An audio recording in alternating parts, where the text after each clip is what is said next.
obviously going back to your first time up, winning the gold medal in Tokyo, is there stuff that you learned from that experience that you're sort of taking into this year in Paris? I mean, going into it, it's not about yourself. The biggest thing is it's bigger than you getting a goal, because you're not doing it just for a city or a region. You're doing it for a country. And to understand that, you get outside yourself, and everybody kind of lets their egos out and and really focus in on that. Winning a goal, it doesn't matter who scores the most, doesn't matter who rebounds the most. At the end of the day, you get a gold medal for your country. How long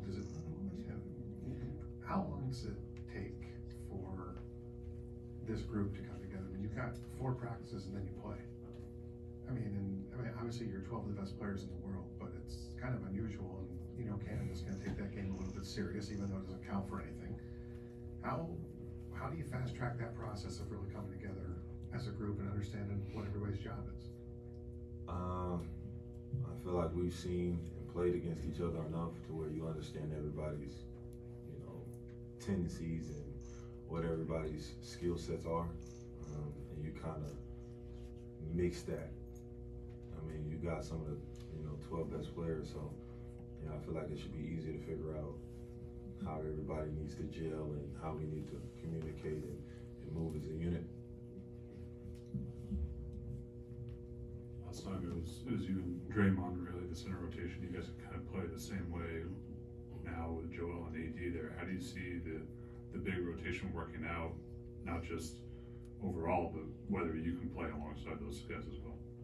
I mean, you don't know till you get out there and start hooping. And then obviously, like I said, it's not about you at the end of the day. It's about winning the gold. So I feel like if everybody comes with that mindset, it can happen. No matter the rotations, no matter how it goes, you're not taking on the regular role as you would in the regular season of, I gotta do this, and this. It's more so you do 1 or 2 things, and you kind of rally around each other. Hey Bam, last time you were in the Olympics, I mean, you're much more established as a player now than the last time you were there. I mean, do you think that this whole process throughout it, you could still become a better player? Is there something that you're looking on to improve throughout this process? Is it more just sort of defending the gold? No, I can definitely improve. I mean, you're on the court with, some Hall of Famers at the end of the day. Being able to pick their brain, not only about the Olympics, but about their work ethic, about their tendencies, about diet, having the opportunity to really talk to people that are stamped in your field. You can't get enough knowledge out of that. I want to ask you about watching the draft last night to where you are now, becoming a 2-time Olympian. Can you talk us through that journey and how, I know you watched that, but just walk us through what that means to you. I'm getting old. I mean, it really hits home just because every year I see the draft, it's just another year where I'm going into year 8 at this point. Don't be so shocked. But going into year 8, you think about how fast it goes. And, every year I just sit there and reflect about where I started when I got drafted to, like you said, being potential 2-time Olympian and being able to have a chance to defend the gold twice.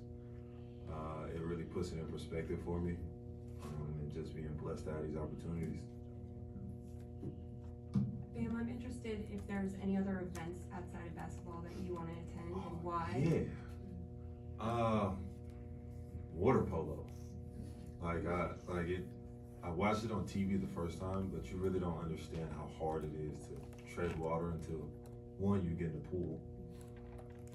But understanding how they're in like 8 feet, 10 feet deep water, treading water and being able to obviously try to score, but if you look under the water, kicking each other in the leg, and like when you think about it, it's like in every different sport, it's always difficult. It's always adversity.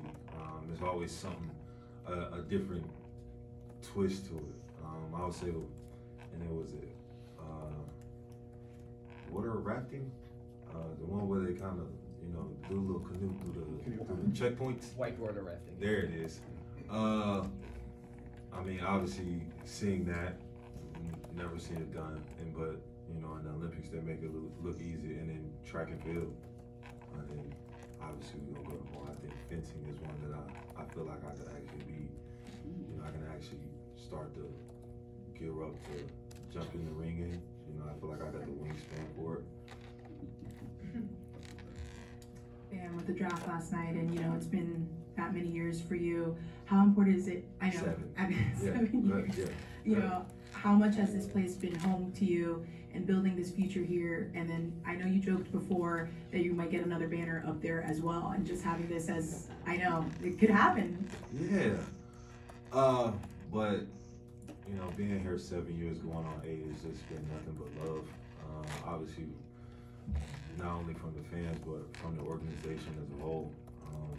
You know, they took a chance on a kid who people didn't think was that good, and to turn around and see where I am now, kind of puts it in perspective for me, the organization, and a lot of people who doubted us. And then your second question was defending it, or even having the banner. Yeah, and the place to. I think it'll be dope because, like I said, it's not about yourself. So, you know, obviously I have my coach there with me. So, you know, if I get a banner, I feel like he should get niched at the bottom of it with his last name. Yeah, you know, because Spo obviously is one of those people where he doesn't want credit, even though he takes on a lot of responsibility. So I feel like it'd be dope to have that moment when you look up and you see, you know, you share a moment with your coach where you both went through something in the summer that you didn't have to sign up for, and to go get gold and share that moment. Last question. You talked about some of the other sports, canoe, kayak, and all that stuff. And you're on a team with 12 of the biggest names in the world. And you don't have Katie Ledecky, you don't have Simone Biles on your team. And they're probably the two faces of maybe the entire Team USA. How much are you, it's assumed this will be the end for Simone. We think, we thought that 3 years ago too. Fact. What is, just as an athlete, what does she mean to you, and how much would you like to see her perform live one time? I mean, just think about the barriers she's broke through. You know, the type of limitations people try to put on her. You know, obviously she had that one move where they tried to, because nobody else could do it, they tried to cancel it out. You know, to be that good, well, excuse me, to be that great, and you know, you're having people trying to figure out ways to make you average, and you still keep breaking those barriers. To be able to just see that one time, and obviously hopefully get a picture with her, you know, it mean a lot, you know, because she's done a lot for not only, you know, the faces of us, but for her sport as a whole. All right, Adebayo, we're good. We're good here, people. Everyone, thank you. For those of you who do